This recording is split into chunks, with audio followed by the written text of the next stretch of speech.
Hello everyone. If you like what I'm doing here, please consider subscribing, liking, and commenting. It would really help the channel out quite a bit. Thank you very much.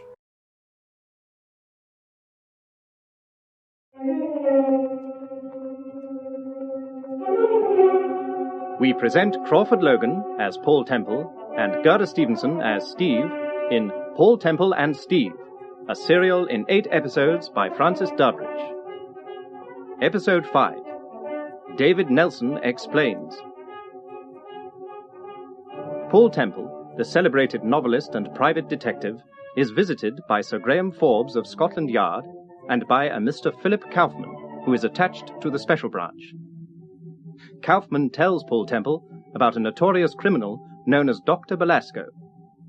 Temple promises to try and discover the identity of Belasco, and during the course of certain investigations, makes the acquaintance of Henry Worth, David Nelson, Mrs. Forrester, Joseph, a servant of Mrs. Forrester's, and a certain Mr. Ed Bellamy. Bellamy is the proprietor of the Machicha Club in Berkeley Square. One night, after a visit to the Machicha, Temple and Steve are abducted, and an attempt is made to take them to an address in Lehman Street. The attempt fails, however, and later the same night, Temple and Sir Graham Forbes visit the address. This turns out to be a small dry cleaner's establishment, owned by a man called Abel Dunn. Temple and Forbes force an entrance and make their way up the narrow staircase to the flat which is situated above the shop. I don't think there's anyone in. No, I don't think there is.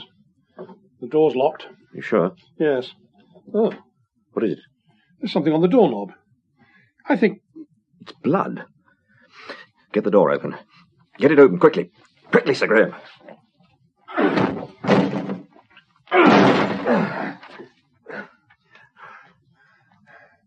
There's another room over there. Temple! Temple! Just look at this man. Just look at him. Oh. He's been beaten up. He's been absolutely beaten up. Yes. Who is he, do you know? His name's Lord Craymore. He spoke to me about an hour ago at the Machicha. Why should this happen? Why? Craymore wanted to see me, and I arranged to meet him at the flat. He said he wanted to talk about Dr. Belasco. Did you know the identity of Belasco? I don't know. Well, there's nothing we can do for this poor devil, I'm afraid. He's had it. Yeah, I'm afraid so. Let's go back into the other room, Temple.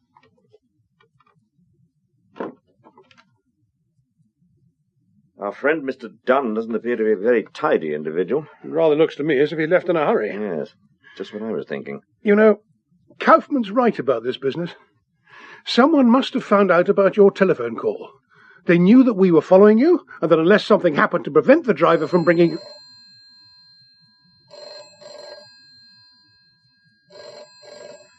Well, whoever it is, they're pretty persistent. Yes. I'll take a chance on it. Grosvenor 6891. Yes? Could I speak to Mr. Dunn, please? Who is that speaking? I'm speaking on behalf of Mrs. Forrester. Yes? I'm given to understand that you... That is Mr. Dunn, speaking personally. Yes? Mr. Abel Dunn. Yes, speaking? Well, I'm given to understand that... Yes? What's happened? He's replaced the receiver. Who was it, do you know? Yes. It's the man I told you about, Joseph. Works for Mrs. Forrester. But I thought you said you saw him at the Machicha Club. I did. As a matter of fact, I spoke to him.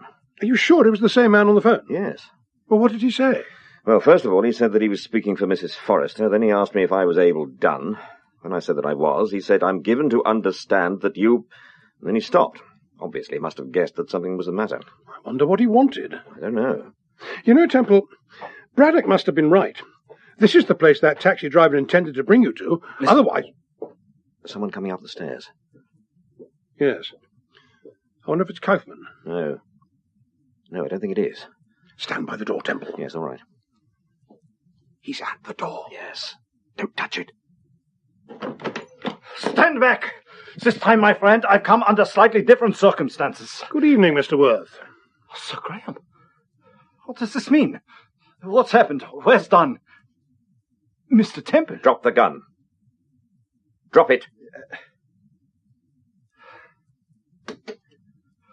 What are you doing here? What's more to the point, what are you doing here? I came to see Mr. Dunn. Had you an appointment? No, but... Yeah, I'm not talking. I'm not saying a word, not until I've seen my solicitor. Was Abel Dunn a friend of yours? You heard what I said. I'm not talking. Was Abel Dunn a friend of yours? Was he? No. Why did you come here? Why did you come here? I was told to come here by Dr. Belasco. When? About 10 days ago. Go on. Mr. Worth, the last time I saw you, I asked you about a woman called Mrs. Forrester. You told me that you'd never been to her house and that you'd never even heard of her. And yet, in spite of this... Mr. Temple, you've got to believe me. Please, you've got to believe me. I came here tonight because just over a week ago I received a telephone call. I was told that unless I delivered £200 to this address, my cafe would be smashed to pieces and my business taken away from me. You delivered the money? Yes. I was frightened. I came here one afternoon. To the flat? No, to the shop down below. I saw a man called Abel Dunn. He was expecting me, and I handed over the £200. Was Dunn the man you spoke to on the telephone? No, I don't think so. Go on. After I'd handed over the money, I realized what a coward and what a complete fool I'd been. I made up my mind that the next time I heard from Belasco, I'd threaten to expose him, unless he returned the £200. How could you expose him? What do you mean? Who is Dr. Belasco? Why, obviously, this man Dunn, the man who took the £200. You think so? But he must be. Is that why you came here tonight? Belasco, or one of his men, telephoned me last night. I was told to bring £100. To this address? Yes. Tonight? No. I was supposed to have brought the money first things this morning. Well, I didn't. Instead, you came here tonight, complete with this little weapon, in order to try and get back your 200. Yes. You expect us to believe that story? I don't care whether you believe it or not. It's the truth. Well, it seems to me, Mr. Worth... What's that? Sir Graham, Mr. Temple. Are you all right? It's Kaufman and Braddock. We saw Worth arrive, sir, so we thought we'd better see if you were all right. We're all right, but I'm afraid our mysterious friend, Mr. Dunn, hasn't put in an appearance. No, and I don't think he will either, Sir Graham. Not tonight. Why do you say that? Tell them. There's been an emergency call from the yard, sir. Well? A lorry was stolen from Fenchurch Street about 3/4 of an hour ago. The description of the driver fits Abel Dunn to a T. What was on the lorry? Cigarettes. Cigarettes? 3.5 million of them, Mr. Temple. £17,000 worth. Why, Timothy. 17,000? Well, didn't I tell you? Didn't I tell you that Dunn was Dr. Belasco? Why are you laughing? Stupidity always makes me laugh, my friend. Especially when it is assumed stupidity. What do you mean? You know perfectly well what I mean. Belasco's behind this business, we know that, but he didn't drive the lorry, my friend. How do you know? Because I'm pretty sure that Mr. Dunn drove the lorry, and Mr. Dunn is not, I assure you, Dr. Belasco. Incidentally, Mr. Worth, what exactly are you doing here tonight? I've already explained my presence here to Sir Graham. Have you? I feel sure that what your explanation lacked in conviction, it made up in originality. Why do you think Mr. Worth came here tonight? Isn't it obvious? What do you mean, Kaufman? Worth knew about the lorry. Even if he isn't Belasco, it's quite obvious that he helped to plan the whole business. That's a lie! That's a filthy, dirty lie! Now, sir, none of that, sir. I've only seen this man once in my life. That was the time I told you about. The time I handed over the £200. Did you see Dunn alone on that occasion? Yes. Quite alone? Yes, he was alone. But But what? I was just thinking. Well? After I'd handed over the £200, he told me to go. I went outside into the corridor, but instead of going straight into the road, I stood by the door, listening. Well? He made a telephone call. A personal call to a man called Allen. You don't remember the number? Yes. It was a trunk call. Greenchurch 87. Greenchurch 87? Yes. What is it, Braddock? Well, that's the Cromwell Heart, sir. The Cromwell Heart? Well, it's a pub, an inn, sir, at Greenchurch. Do you know the place? I ought to, sir. I was born pretty well next door to it. Where is Greenchurch? It's about 18 miles from Willsborough, on the Romney Marshes. And that's right, sir. This telephone conversation, Mr. Worth, that you so conveniently overheard. Yes. Well, what was the gist of it? Dunn simply informed this man, Allen, that I had delivered the £200. That's all he said? That's all I heard him say, Mr. Kaufman. Mm-hmm. What sort of place is this Greenchurch? Well, it's just a fair-sized village, sir. I wonder if Belasco's got a hideout down there, and that's where they've taken the lorry. That's just what I was thinking. I've a good mind to contact the yard and send Perry down. Braddock? Yes, sir? Are you well known in that part of the world? Greenchurch, sir? Yes.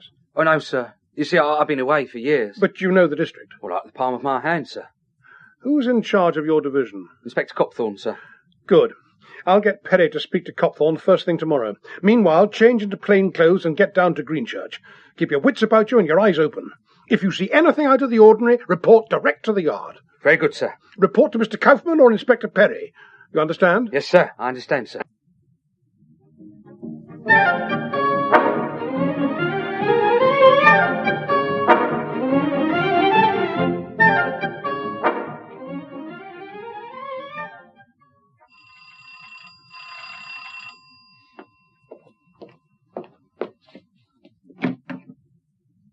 Good evening, sir. Hello, Charlie.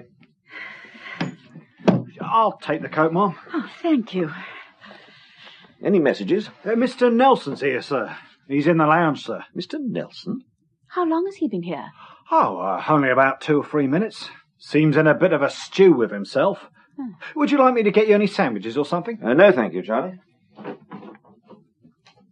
Hello, Nelson. Ah, good evening, sir. Hello, Mrs. Temple. How are you? I'm very well, thank you. I'm sorry bursting in on you like this. Please, forgive me. Is anything the matter, Mr. Nelson? Yes. I'm afraid I've had rather an unfortunate experience. Don't tell me you've had another motor car accident. No, it's nothing like that, Temple, but, well, as a matter of fact, I've had my flat burgled. Your flat burgled? Yes. When? Well, sometime this afternoon. Must have happened between 3:30 and 5 o'clock. You told the police? Yes, of course, naturally. Ah, I see what you mean. You're wondering why I've taken the trouble to come along here. Well, as a matter of fact, Temple, the whole business is rather odd. You see, the place was quite obviously ransacked, and yet very little was stolen. It almost looks to me as if they were searching for something. What did they take? A wallet, rather a nice wallet, as a matter of fact, a pair of gold cufflinks, and a small bedroom clock. That's all? Yes, that's all. Oh, and a cigarette lighter. Your cigarette lighter? Yes. It's the one my wife had. You remember, the one that Mrs. Temple borrowed. Yes, I remember. Why do you think this business is rather odd, Mr. Nelson? Well, don't you think it is? Oh, there's quite a lot of this sort of thing going on just now. It's not exactly unique. Yes, but surely... Yes? Well, I was going to say, surely you believe there's a connection between what happened this afternoon and the Belasco affair. Why should I believe it?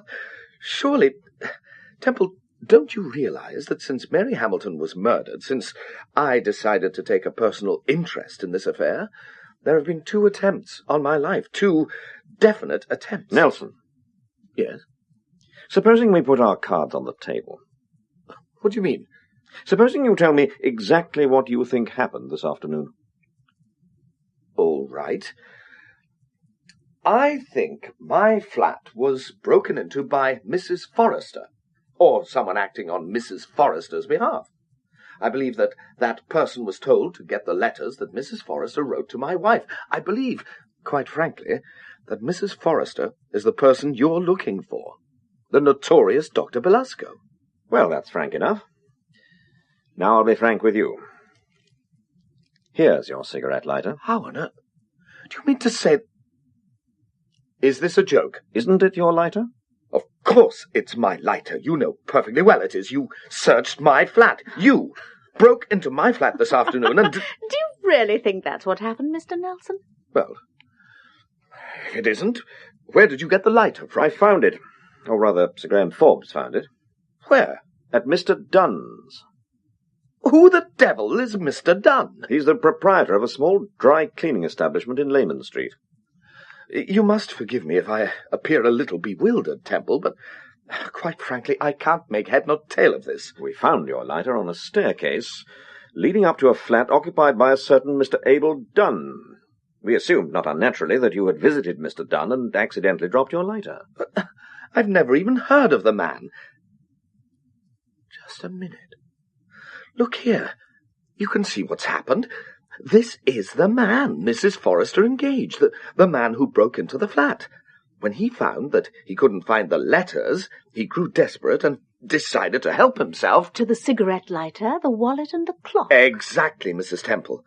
You didn't see the wallet, I suppose? Or the clock? No.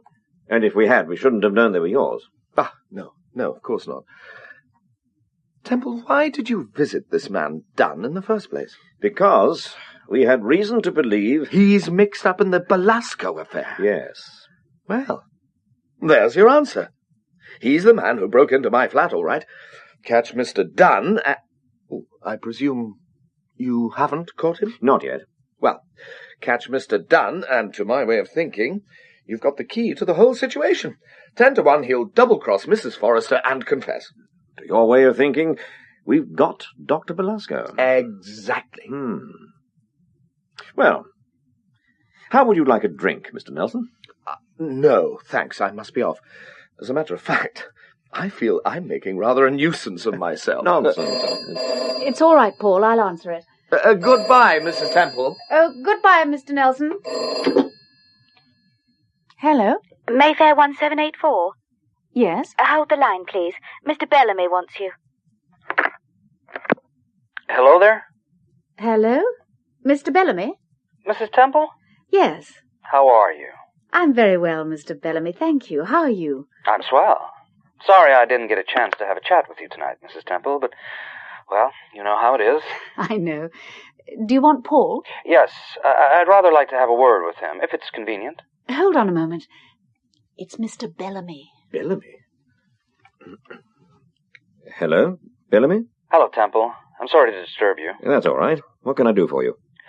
Well, a rather curious thing happened after you left the club, Mr. Temple. I thought perhaps you might like to hear about it. Yes? You remember that man we talked about? The man who asked me about Dr. Belasco? Yeah, I remember. Well, shortly after you left, he was joined by a friend of his, a woman. I inquired who she was, and I was told that... Yes? I was told that she was Mrs. Forrester. Well? Well, didn't you tell me that he worked for Mrs. Forrester? Yes. Nice work if you can get it. What do you mean? They seem to get on like a house on fire, laughing and talking. You sure you haven't got hold of the wrong end of the stick? The wrong end of the stick? Yeah, I mean, you sure they're not engaged or something? Bellamy, tell me, did Mrs. Forrester go straight across to his table? She sure did. And boy, was he glad to see her. What time did they leave? They're still here. You sure? Sure, I'm sure. As a matter of fact, I can see them right now. They're dancing together. Dancing together? Yeah, that's what I mean. Okay, Bellamy. Thanks for ringing. You're welcome. Oh, Mr. Temple. Yes? This guy, Joseph. Well? He wouldn't be Dr. Belasco, by any chance? Your guess is as good as mine, Mr. Bellamy. Okay. Goodbye. Goodbye. What did he want? I said, what did he want, darling? Yes, that's just the point. What did he want?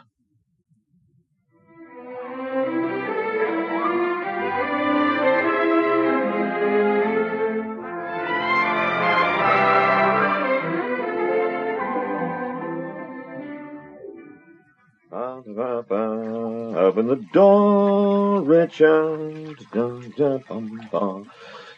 Open the door, Richard. Paul? What is it? Sir Graham's here. I can't hear you. Paul, turn the tap off. Sir Graham's here. Oh. What does he want? Do you know? I think he wants to have a word with you about that man Braddock, the young fellow that went down to Greenchurch. Oh, well, you better send him in here. Yes, all right. Can I come in? Oh, yes. Come in, Sir Graham. I could have waited until you'd had your bath, Temple. No need for you to wait. Sit down. Thanks. Temple, you know that young fellow I sent down to Greenchurch the day before yesterday? Yes? Well, I got a rather peculiar telegram from him this morning. Quite frankly, I don't know what to make of it. What's it say? Well, here it is. No, you read it, Sir Graham. It was handed into Greenchurch just after 8 o'clock this morning. It says, "Important development. Suggest you or Mr. Temple meet me here, Britannia Cafe, 345, Braddock." That's all? Yes. Where did he send it to? The yard? No. As a matter of fact, he sent it to my private address. Where's Constable Braddock staying? The Cromwell Hart? Yes. He's staying there under the name of Bennett. Have you mentioned this telegram to Kaufman or Inspector Perry? Not yet. I can't imagine why he didn't send it to Kaufman in the first place. Pass the towel. Well, what do you suggest we do? There's only one thing we can do, Sir Graham. Go down to Greenchurch. Go down to Greenchurch.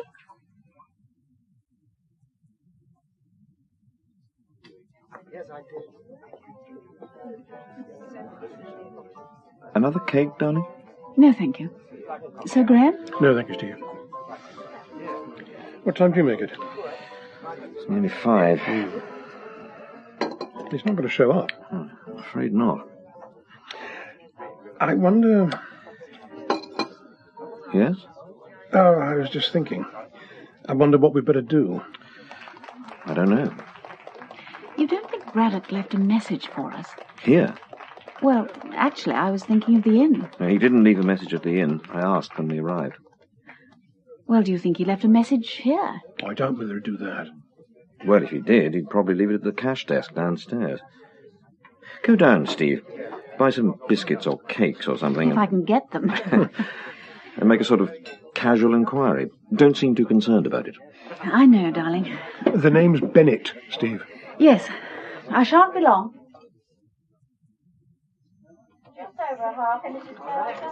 Could I have some of those cakes, please? I'm sorry, madam. They're for the cafe only. Well, have you any biscuits? I'm afraid we haven't any sweet... Oh, excuse me. Good afternoon, Mrs. Forrester. Good afternoon. Your parcel's ready for you, madam. Oh, thank you. Are you staying down here for long this time, Mrs. Forrester? Oh, I really don't know. Perhaps a week or 10 days, rather depends on the weather. Thank you. Will you put that down to me? Oh, of course. Good afternoon. Good afternoon, madam. Now, you wanted some biscuits? Please. Does that lady live near here? Mrs. Forrester? Yes. She's a house outside Greenchurch on the Willsborough Road. It's a lovely place. You must have seen it. Camberley Lodge. Oh, yes. I believe my husband pointed it out to me on the way down from town. Will these be all right, madam? I'm afraid they're the only biscuits we have left. Yes, they'll do nicely, thank you. Oh, by the way, we expected to meet a friend of ours here, a Mr. Bennett. I don't know whether he left a message or not. I don't think so, madam. Oh, well, doesn't matter. How much is that? 1 and a penny, please. Thank you. And your ration book? Oh, yes, I was forgetting all about the book.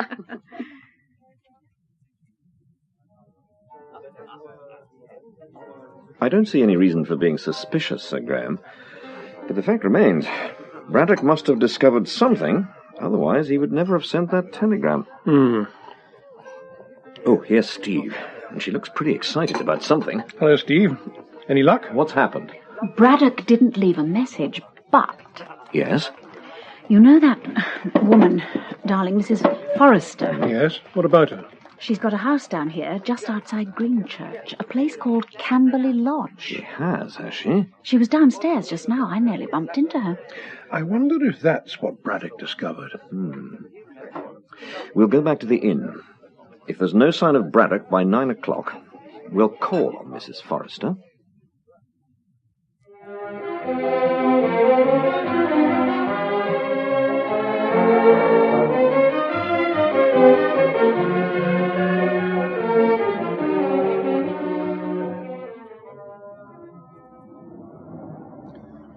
We can't have much further to go now. No. Sir Graham, are you coming up to the house with us or staying in the car? As it's a social call, I think I'd better stay in the car, Temple. All right. Here we are, darling. Well, that must be the place, over on the left. We'll park the car here and walk up the drive. Give us a quarter of an hour, Sir Graham. Then if you don't hear from us... I'll storm the Bastille. Right, Steve? Yes. It'll take us about 3 or 4 minutes to get up the drive. You'd better make it 20 minutes, Sir Graham. All right, Temple. Come along, Steve. We should be near the house by now, surely. I think it's just round the next bend. It's much darker than I thought it would be. It's all these trees and bushes. Listen. What is it? Shh. I don't hear anything. Sounds like an owl or something. Yeah, maybe. You cold, Steve? No, it's not that, darling. Nervous? Well, not exactly nervous. I know. But... Paul. Yes? I've been thinking about this business, and you know, there's something I don't quite understand. There's a great deal I don't understand, Steve. For one thing, if that taxi driver, the poor devil that was shot, intended to take us to Abel Dunn's, then... Paul, what is it? That isn't an owl, Steve. I'm sure it isn't. What? Don't you hear it? No. Darling, listen. Paul, there isn't anything. Honestly, Steve, dear. listen. What was that? Now, do you hear it? Do you hear it? Yes. Paul. Paul, what is it?